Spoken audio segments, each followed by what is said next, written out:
कवि राजेश जोशी का जन्म 18 जुलाई 1946 को मध्य प्रदेश के नरसिंहगढ़ में हुआ था।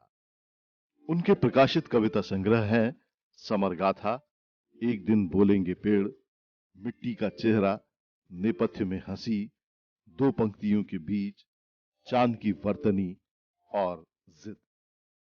इसके अलावा उनकी प्रतिनिधि कविताएं भी प्रकाशित हुई हैं और उनकी कविताओं का चयन कवि ने कहा नाम से प्रकाशित है। और उनके कहानी संग्रह हैं सोमवार और अन्य कहानियां, कपिल का पेड़ तथा मेरी चुनिंदा कहानियां।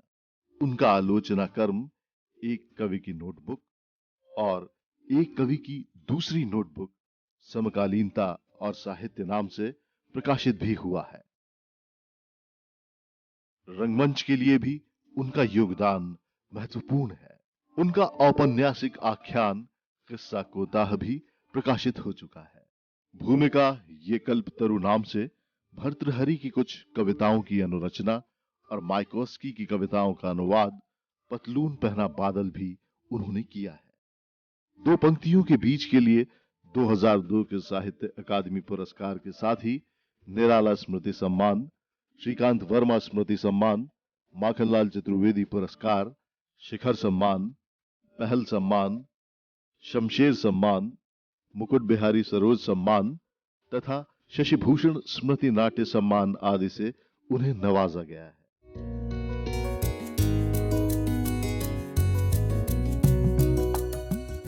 कवि चांद और बिल्लियां। मन के एक टुकड़े से चांद बनाया गया और दूसरे से बिल्लियां। जी। मन के एक टुकड़े से चांद बनाया गया और दूसरे से बिल्लियां। मन की ही तरह उनके भी हिस्से में आया भटकना। अव्वल तो वो पालतू बनती नहीं और बन जाएं तो भरोसे के लायक नहीं होती। उनके पाँव की आवाज़ नहीं होती। हरी चालाकी से बनाई गई उनकी आँखें अंधेरे में चमकती हैं। चांद के भ्रम में वो भगोनी में रखा दूध पी जाती हैं। मन के एक हिस्से से चांद बनाया गया और दूसरे से बिल्लियाँ। चांद के हिस्से में अमरता आई और बिल्लियों के हिस्से में मृत्यु। इसलिए चांद से गप लड़ाते कवि का उन्होंने अक्सर रास्ता काटा। वाह। इस तरह कविता में संशय का जन्म हुआ। जी। वो अपने सद्यजात बच्चे को अपने दांतों के बीच इतने होले से पकड़कर एक जगह से दूसरी जगह ले जाती हैं। कवि को जैसे भाषा को बरतने का सूत्र समझा रही हूँ। तो राजेश जी, जैसे कि आप के 6 कविता संग्रह प्रकाशित हुए हैं, हालांकि ये असुविधाजनक सवाल है एक कवि से, तो आपका सबसे प्रिय संग्रह कौन सा है? ये कहना बहुत सचमुच कठिन होता है कि आप प्रिय कविताएं तो चुन सकते हैं। वो भी मैं इसके बाद सब प्रिय संग्रह चुनना थोड़ा सा मुश्किल होता है, पर मुझे लगता है कि नेपथ्य में हंसी मुझे बहुत प्रिय है। वो बहुत छोटा संग्रह है पर फिर भी मुझे लगता है। और ये सबसे प्रिय कविता या कविताएं? प्रिय कविताएं बहुत सारी यानी हो सकती हैं। जैसे मुझे एक बहुत छोटी सी अपनी कविता बहुत पसंद है, पीठ की खुजली। अच्छा अच्छा। और वो अचानक लिखी गई रैक के आख्यान पे, उसका स्मरण मुझे आया अचानक। और जयपुर में वो कविता लिखी तो हजारी प्रसाद द्विवेदी का जो अनामदास का पोथा में वो रैक जो है वो जो पीठ खुजाता है अपनी। जी जी। एक बार हजारी प्रसाद द्विवेदी से पूछा कि इसका क्या अर्थ है, ये जो पीठ खुजाता है वो बार बार। जी जी। तो उन्होंने बहुत अच्छा उसका उत्तर दिया कि पीठ खुजाना सिर्फ इससे नहीं कि पीठ में खुजली हो रही, ये मनुष्य की जो यौन इच्छाएं होती हैं उसके कारण पीठ में एक तरह की वो होती है। और वो जो रेख है वो जो साम्राज्ञी जो चली गई है जिसका उसके प्रति आकर्षण है, तो उसके प्रति जो आकर्षण है उसको वो बार बार सिम्बलाइज करता है। जी जी। बहुत सुंदर उपन्यास भी बहुत सुंदर है। लेकिन जैसे आपको बहुत ज़्यादा शोहरत मिली थी उस कविता से, मारे जाएंगे, हाँ, तो वो भी प्रिय होगी। वो इतनी बार मैंने पढ़ी है और उस कविता का एक अच्छा पक्ष सिर्फ ये है जी कि वो यूं तो ठीक है कि बहुत शोहरत मिली, उसके पोस्टर्स छपे, बहुत सारे लोग अभी भी उससे याद किए जाते। दुर्भाग्य भी है और सौभाग्य भी कि जब जब ऐसी घटनाएं होती हैं समाज में तो वो कविता पुनर्जीवित हो जाती है।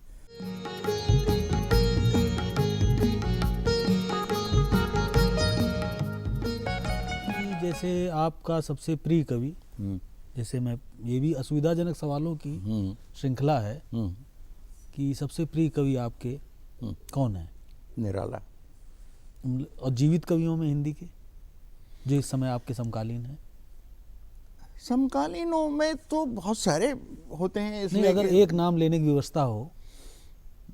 एक नाम लेने की व्यवस्था अगर हो और बिल्कुल अपनी पीढ़ी से नहीं, मेरा आशय था हाँ, अपने समय में जो जीवित हिंदी कवि हैं हाँ, उनमें सबसे प्रिय कवि आपका कौन सा हो है? अगर उनमें से ही चुनना है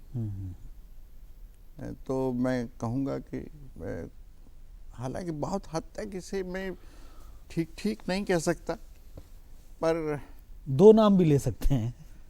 कहीं ना कहीं केदारनाथ सिंह जी, और अगर दूसरा नाम लेना हो तो मंगलेश डबराल। ठीक है जी। और जैसे कि होता है ये कि जैसे जहन में जो कविता पंक्तियाँ बार बार हॉन्ट करती हों, याद आती हों या प्रिय हों, ज़बान पे रहती हों, ऐसी कोई कविता पंक्तियाँ? ऐसी कविता पंक्तियाँ जैसे एक कविता निराला की मुझे जो बहुत ही ज़्यादा प्रिय है, बांधो ना नाव इस ठाव बंधु, पूछेगा सारा गांव बंधु, जी, ये घाट वही जिस पर हंसकर वो कभी नहाती थी धंसकर, आंखें रह जाती थी फंसकर, कांपते थे दोनों पांव बंधु, पूछेगा सारा गांव बंधु। तो वो मुझे बेहद प्रिय है, वो छोटा सा गीत है। ऐसी बहुत सारी पंक्तियाँ समय समय पे अलग अलग संदर्भों में याद आ सकती हैं। बाबा की जैसे वो है शासन की बंदूक कविता, वो हमेशा ही याद आती है जी, कि जले ठूट पर बैठ कर गई कोकिला कूक, बाल न बांका कर सकी शासन की बंदूक। जी, समझ गए। हाँ। राजेश जी, ये सबसे प्रिय आपका जो काम या व्यसन क्या है? मतलब काम जिसमें आपको सबसे ज़्यादा प्रिय हो, जो काम या व्यसन या कोई चीज़ जो आप बार बार करना चाहते हो, हॉबी हो? मेरी हॉबी थी, एक्चुअली मैं लेखक बनना नहीं चाहता था जी। मुझे मेरी हॉबी थी कि मैं एक चित्रकार बनना चाहता था। और मैंने चित्रकला सीखी भी थी थोड़ी सी, और मैं क्योंकि बायोलॉजी का स्टूडेंट था तो बायोलॉजी के स्टूडेंट्स को बहुत ज़्यादा रेखांकन करना होते हैं और मेरे बहुत ही अच्छा हाथ था, मतलब बहुत अच्छे रेखांकन मैंने किए हैं, बल्कि दूसरे लोग अपनी कापियाँ बनवाने आ जाते थे। तो मैं हमेशा ये सोचता था कि मैं एक पेंटर बनूंगा, मतलब मैं एक चित्रकार बनूंगा, पर भोपाल में वो सुविधाएं नहीं थी। हम लोग फाइनेंशियली इस स्थिति में नहीं थे पारिवारिक रूप से कि हमें शांति निकेतन या बड़ौदा के स्कूल में भेजा जाता। जी जी जी। तो वो नहीं हो सका, इतनी वेल टू डू मतलब स्थिति नहीं, पृष्ठभूमि नहीं थी। हम 5 भाई और बहन थी, यानी 6 लोग वो थे, और पिता है अकेले कमाने वाले थे, और उस जमाने में सरकारी तनख्वाहें बहुत कम होती थी। तो अभी भी चित्र बनाते हैं?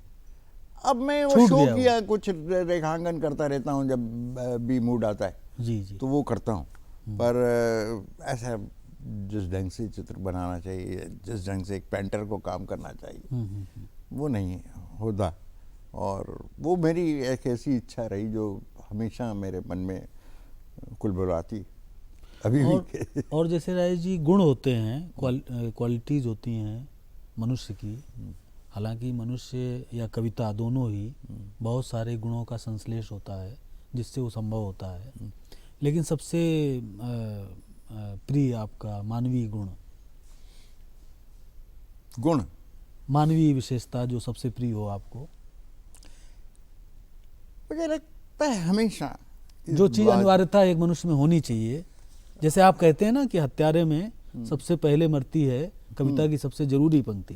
तो मुझे हमेशा लगता है कि एक मनुष्य में हमेशा ये होना चाहिए कि वो एक ऐसा मनुष्य हो जो दूसरे मनुष्य की तमाम जैसा भी मनुष्य है तो उसे अंडरस्टैंड कर सके, उसे समझ सके या उसका सम्मान कर सके। सहानुभूति नहीं, हाँ हाँ, यानी आप में ये अहंकार नहीं होना चाहिए कि आप अगर रचयिता हैं, यानी आप एक क्रिएटिव बीइंग हैं, आप एक रचनाकार हैं, तो आप में ये अहंकार नहीं होना चाहिए कि आप कुछ विशिष्ट हैं। आप में ये अहंकार नहीं होना चाहिए कि आप बहुत ज्ञानी हैं। एक घड़ा बनाने वाला या एक जूते गांठने वाला उतना ही ज्ञानी है जितना कि एक कवि है। तो ये हमेशा दूसरे के श्रम का वैसा ही सम्मान कीजिए जैसा आप अपने लिए चाहते हैं। कि आप चाहते हैं कि आपने एक अच्छी कविता लिखी तो लोग प्यार से कहेंगे वाह यार अच्छा है। तो और इस श्रृंखला में अंत में एक छोटा सा सवाल है कि सबसे अधिक अप्रिय क्या है आपको जीवन में? सबसे ज़्यादा अप्रिय है मुझे ये बात कि कोई दूसरे का यानी अपमान करे। ये बात मुझे हमेशा बुरा लगता है कि किसी का भी मतलब वो कैसा भी व्यक्ति है उसका अपमान नहीं किया जाना चाहिए। स्नॉबरी जिसको कहेंगे। हाँ, मतलब इस तरह की अपमानजनक ढंग से कुछ लोग होता है कि अचानक ऐसा कुछ बोलेंगे कि जिससे दूसरा हर्ट हो, दूसरे को आहत करें। ऐसा नहीं होना चाहिए। तो हमारे यहाँ बहुत सारे, ये तो दुर्भाग्य से हम जिस समय में रह रहे हैं उसकी भाषा में ये एक अपमानजनक अहंकार है, उजड़ता बढ़ी है जी।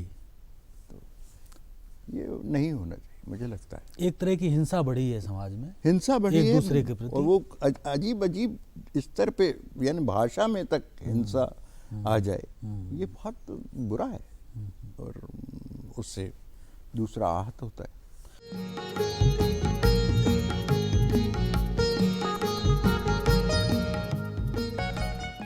अच्छा राजेश जी, आपने काफ़ी कवियों पर, कविताओं पे लिखा है, आलोचना कर्म किया है, 2 किताबें आपकी प्रकाशित हैं और वो काम मूल्यवान है। तो आप क्या सोचते हैं कि ये एक कवि को क्या आलोचना क्यों लिखनी चाहिए, आपने क्यों लिखी, और उस एक कवि को आलोचना लिखकर क्या भूमिका निभाता है, वो क्यों ज़रूरी है ये एक कवि के लिए? एक तो मुझे हमेशा लगता है कि मैंने आलोचना नहीं लिखी। मैं शुरू में नोट्स की तरह कुछ कुछ लिखता रहता था, जो भी कोई एक बात दिमाग में आती है, आपके विचार आता है तो उसे एक नोट की तरह लिखता था। बहुत सारे लोगों ने मुझसे कहा, मेरे मित्रों ने, कि आप पूरा लेख क्यों नहीं लिखते, आप ये टुकड़ों टुकड़ों में क्यों लिखते हैं? मैंने कहा टुकड़ों टुकड़ों में मेरे सोचता हूँ, उसी ढंग से लिखता हूँ, मैं उसे लेख नहीं बनाऊँगा, मैं अननेसेसरी उसे क्यों वो करूँ, खींचतान के। तो ये एक तो वो है। आलोचक ज़्यादा ऑब्जेक्टिव होता है, ज़्यादा वस्तुनिष्ठ होता है और वो रचना को उसके पूरे परिदृश्य के संदर्भ में, इतिहास के संदर्भ में एक वस्तुनिष्ठ ढंग से उसकी विश्लेषण करता है। नहीं, ये बात तो ठीक है राजेश जी, लेकिन जैसे कि आप कह रहे हैं टुकड़े लिखे, तो कुछ लोग ये भी मांग करते हैं कि आलोचना की नए शिल्प में लिखी जानी चाहिए। मतलब जैसे आपने टुकड़े लिखे, वो उसका एक नया शिल्प है। मतलब जरूरी नहीं है कि लंबे चौड़े लेख लिखे जाएं और एक पारंपरिक ढंग से, नहीं लिखा एक उबाऊ और नीरस और यांत्रिक ढंग से आलोचना लिखी जाती रहे। तो कम से कम कवि जो हैं वो उस माध्यम में एक ताजगी लाते हैं, एक नयापन लाते हैं, जैसे आपके काम ने संभव किया। लेकिन मेरा सवाल ये है कि आपको क्या लगता है कि कवियों को सिर्फ कविता नहीं लिखनी चाहिए, आलोचना भी करनी चाहिए? देखिए, गद्य भी लिखना चाहिए और गद्य में आलोचना भी इसलिए लिखना चाहिए कि कवि जिस ढंग से रचना को देखता है वो एक बात कुछ हद तक वो सब्जेक्टिव होता है और वो क्योंकि उस कर्म का इंसाइडर है, आंतरिक मनुष्य है उस अनुशासन का, यानी कविता का, तो वो दूसरे ढंग से उसको देखता तो उसके कुछ ऐसे रहस्य बता सकता है जो कोई और नहीं बता सकता। जो नहीं बता सकता। तो ये दोनों मिलकर जो एक आलोचक द्वारा किया गया आलोचना कर्म है और एक कवि द्वारा किया गया कर्म है, ये दोनों मिलकर उस कविता की एक ज़्यादा समग्र तस्वीर आपके सामने प्रस्तुत करते हैं। इसीलिए ये भी हुआ कि जब कवियों ने गद्य लिखा, जैसे नई कविता में सबसे ज़्यादा ये हुआ कि नई कविता के कवियों ने गद्य बहुत लिखा, तो नई कविता की आलोचना ज़्यादा सार्थक ढंग से हिंदी में संभव हुई जी। यानी शायद हिंदी का वो हिंदी आलोचना का सबसे अच्छा समय है। इसका मतलब राजेश जी ये हुआ कि कवि को सिर्फ कविता नहीं करनी चाहिए, बल्कि उसको अपनी आलोचना के जरिए समाज में कविता का एक स्पेस निर्मित करने की चेष्टा भी करना चाहिए। और कहीं ना कहीं आप जब लिखेंगे या कविता की समस्याओं पे लिख रहे हैं या कविता के जो सामने संकट आ रहे हैं उनके बारे में लिख रहे हैं, तो उससे आलोचक जब अपना काम करेगा तो उसे मदद मिलेगी। यानी अगर आप नामवर जी की कविता के नए प्रतिमान देखें तो उसमें कई कवियों द्वारा जो लिखा गया उसे उनने उद्धृत किया, तो ये होता है कि वो ज़्यादा काम का हो जाता है। तो इसलिए कवि को तो गद्य लिखना ही चाहिए। नामवर जी ने शाही को उद्धृत किया, अज्ञे को किया, केदारनाथ सिंह को किया जी। और केदारनाथ सिंह की कविता से उनके भले ही मतभेद रहे हों, पर उनकी कविता पर लिखी गई आलोचना को उन्हें काफ़ी आधार बनाया। तो ये स्थितियाँ होती हैं। और यूँ भी एक बिना गद्य लिखे, गद्य तो निकष है जी जी, तो इसलिए कवि को गद्य लिखना चाहिए जी। और उससे भाषा लिखने की तमीज़ आती, उससे बचना नहीं चाहिए, बल्कि कोशिश करना चाहिए कि वो अच्छा गद्य लिखे, क्योंकि उससे भाषा तो गद्य ही है बुनियादी रूप से। तो भाषा लिखने का एक जो अनुशासन है वो उसमें विकसित होता है। इसलिए भाषा तो यानी गद्य लिखना ही चाहिए कवि को। गद्य को निकष कहा गया है कवि का, इसीलिए गद्य लिखना चाहिए राय जी। लेकिन एक रचनाकार को ये भी कहते हैं कि अपनी सामर्थ्य भर रचना करनी चाहिए, लेकिन अपनी रचना का वकील नहीं बनना चाहिए। नहीं, आप अपनी रचना का वकील ना बने, पर अपने रुचि बोध से जिन बहुत सारे कवियों को आप पसंद करते हैं या जिन कवियों को आप कमतर पाते हैं या जो भी आप कविता के बारे में सोचते हैं उसके बारे में तो आप लिख ही सकते हैं। दूसरों के बारे में लिखेंगे तो शायद अपनी कमियों की तरफ भी देखेंगे। जब आप दूसरे की कमी देखते हैं तो कहीं ना कहीं कहा जाता है कि जब आप एक उंगली उठाते हैं तो 3 उंगलियां जो हैं वो आपकी तरफ बिल्कुल उठी होती हैं। तो इसलिए ये देखना चाहिए जब आप दूसरे की आलोचना कर रहे होते हैं तो आप में ये विवेक भी पैदा होता है कि आपकी कविता में कौन सी कमियां जी। तो शायद आप ज़्यादा बेहतर बिल्कुल कवि भी होंगे अगर आलोचना लिखेंगे। तो दूसरों की आलोचना करेंगे तो आत्म आलोचना भी होगी, आपकी विकसित होगी। अच्छा राजेश जी, आपने कहानियाँ लिखी हैं और अभी एक किताब आपकी किस्सा कोताह नाम से प्रकाशित हुई है, जो कि ठीक कहानी नहीं है, लेकिन आपने लिखा है उसमें कि उपन्यास लिखना एक कछुआ कर्म है, जबकि किस्से सुनाना खरगोश की प्रजाति में आता है। तो ये कौन सी विधा है जिसमें किस्सा कोताह की रचना हुई और उसमें जीवन के बारे में जो आपने अपने जीवन बारे में लिखा? सबसे पहले अपने लिए एक प्रति रूपक यानी राजेश जोशी का एक प्रति वो बनाया और उसके लिए मुझे लगा कि गप्पी जैसा नाम सबसे अच्छा हो सकता है कि वो सच भी बोलता है और गप भी मारता है। तो उसमें बहुत सारा कि किस तरह से नरसिंहगढ़ जो मेरा जन्म स्थल है, मेरे ननिहाल था जहाँ मैं पैदा हुआ, तो उसके बारे में, नरसिंहगढ़ के बारे में बहुत सारी चीज़ें हैं। जिस ढंग से हम लोग हर गर्मी की छुट्टियों में वहाँ इकट्ठे होते थे, सारे मासी के लड़के और हम लोग, और बचपन जिस ढंग से गुजरा, या फिर भोपाल जिस ढंग से बनते बनते राजधानी बना और फिर बड़ा हुआ, वो है। या जैसे हमारे यानी हमारे पूर्वज कैसे भोपाल आए। भोपाल तो एक बहुत छोटी सी जगह थी जी। तो 5 पीढ़ी पहले जो पूर्वज यहाँ आए तो उनके बारे में, क्योंकि बहुत सारी बातें मेरे पिता ने कुछ कहीं लिख रखी थी, फिर उनके किस्से उनने किसी बड़े भाइयों को सुनाए होंगे, उनसे सुना। फिर माँ जिंदा थी उस समय, तो माँ बहुत सारे किस्से सुनाती थी। तो ये जाना कि कैसे कैसे हम लोग यहाँ आए और बढ़े। और फिर बचपन में आप 5 पीढ़ी पहले ही आ गए थे। 5 पीढ़ी पहले आए थे भोपाल शहर में। हाँ, तो भोपाल का एक वो पूरा डेवलप होते हुए भोपाल को देखा है, किस ढंग का भोपाल होता था, नवाबी दौर का भोपाल। हालांकि हम लोग आए तब तक तो मतलब यानी जब तक मैंने होश संभाला तब तक विलीनीकरण आंदोलन होके और भोपाल हिंदुस्तान में मर्ज हो चुका था। वरना पर उसके वो किस्से प्रसिद्ध थे कि कैसे भोपाल नवाब ने घोषणा कर दी कि हम ना हिंदुस्तान में मिलेंगे ना पाकिस्तान में मिलेंगे विभाजन के बाद। तो बहुत बाद में 15 अगस्त 1947 में भोपाल में कुछ नहीं हुआ, क्योंकि भोपाल स्टेट था।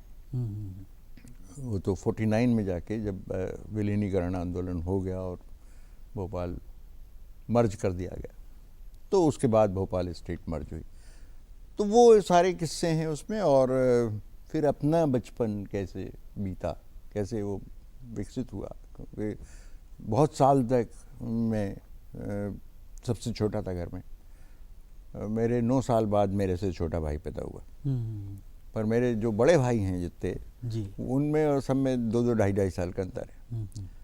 तो वो जो होता है एक 9 साल तक आप एक सबसे छोटे बच्चे की तरह होते हैं, तो आप थोड़े जिद्दी और थोड़े से पिन्ने और अजीब से होते हैं। तो वो सारे किस्से हैं कि किस तरह का बचपन है, किस तरह के स्कूल होते थे। क्योंकि एक साधारण मध्य वर्ग होता था और उस समय भोपाल जिस तरह का था, तो अब जैसे एक ब्रिटिश मिडिल स्कूल होता था जिसमें हम लोग पढ़े, वो हवा महल नाम के एक महल में लगता था। तो वो बहुत दिलचस्प दौर है जो स्कूल में जिस तरह के आप बच्चे होते हैं, क्योंकि वो तो जो पुराने सरकारी स्कूल जिस तरह के होते थे टाटपट्टी वाले, उस तरह के स्कूल थे, उसी तरीके के मास्टर होते थे। तो वो सारा बचपन जो है, जिस तरह का बचपन आपने बिताया जी, और जिस तरह से धीरे धीरे अब कॉलेज की लाइफ तक आते हैं, तो ये सारे किस्से उसमें हैं जी। और एक शहर का की गाथा भी वो है कि एक शहर कैसे विकसित हो रहा था, एक शहर कैसे बन रहा था, उसके पुराने किस्से। क्योंकि भोपाल एक बड़ा दिलचस्प शहर है कि भोपाल के बारे में कहा जाता है कि वो किस्सों और गप्पों का शहर है। उसके लिए कुछ आप कह ना सकें कि कौन सी विधा है ये, कौन सी विधा, तो वो मुक्त कर दे, आपके प्रोस को मुक्त करे। और जीवन एक ऐसी चीज़ नहीं है जो एक कोई जैसे जिसके वृत्तांत को किसी विधा में लिखा जा सकता हो। जीवन इतना फैला हुआ है, फैली हुई चीज़ है कि उसे हमेशा ज़्यादा स्वतंत्रता की आवश्यकता है।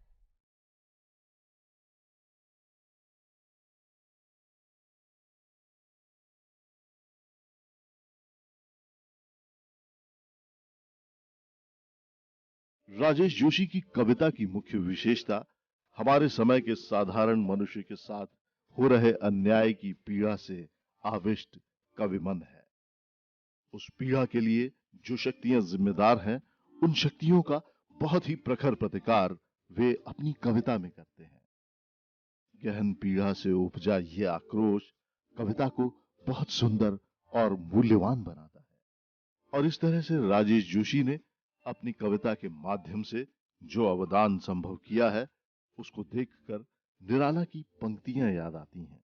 ये सच है, ये सच है तुमने जो दिया दान वो, हिंदी के हित का अभिमान वो, जनता का ज्ञान वो, सच्चा कल्याण वो, अथज है ये सच है।